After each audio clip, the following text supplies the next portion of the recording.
हे चंड और मुंड, तुम बहुत बड़ी सेना लेकर देवी के पास जाओ और इस दुष्टा के झोंटे पकड़कर उसे बांधकर शीघ्र ही मेरे पास ले आओ। यदि इस प्रकार उसको लाने में संदेह हो तो युद्ध में सब प्रकार के अस्त्र शस्त्रों का प्रयोग करके उस दुष्टा की हत्या कर डालना।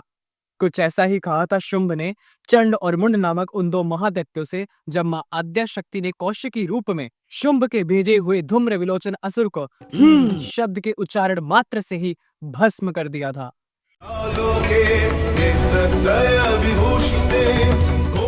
नव पत्रिका सीरीज में आज जिस शक्ति स्वरूपा देवी का चित्र मैं बना रहा हूँ, अरूम के पौधे में शक्ति के इस स्वरूप का निवास माना गया है।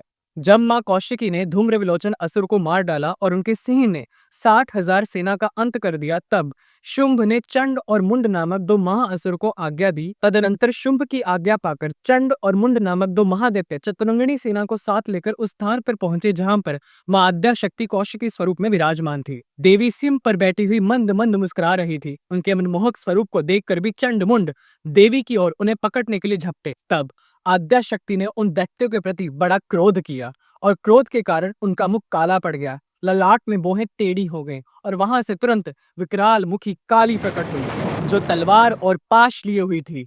वे विचित्र खटवांग धारण किए चीते की चरम की साड़ी पहने हुए नर मुंडों की माला से विभूषित थे। उनके शरीर का मांस सूखा गया था, केवल हड्डियों का ढांचा था।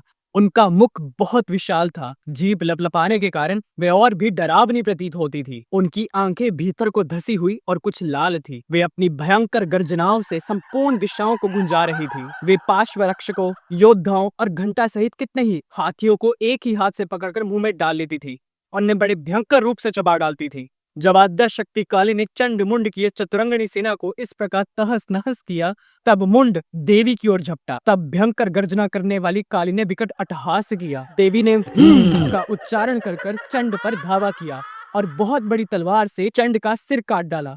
चंड को मारा गया देख मुंड भी देवी की ओर दौड़ा। तब देवी ने रोष में भरकर उसे भी मृत्यु के घाट उतार दिया। महापराक्रमी चंड और मुंड को मारा गया देख मरने से बची हुई बाकी सेना भय से व्याकुल हो चारों ओर भाग गई। तब आद्या शक्ति काली ने चंड और मुंड के कटे हुए सिरों को कौशिकी के पास जाकर प्रसन्नता पूर्वक अट्टहास करते हुए कहा कि देवी, मैंने चंड और मुंड नामक इन दो महापशुओं को तुम्हें भेंट किया है।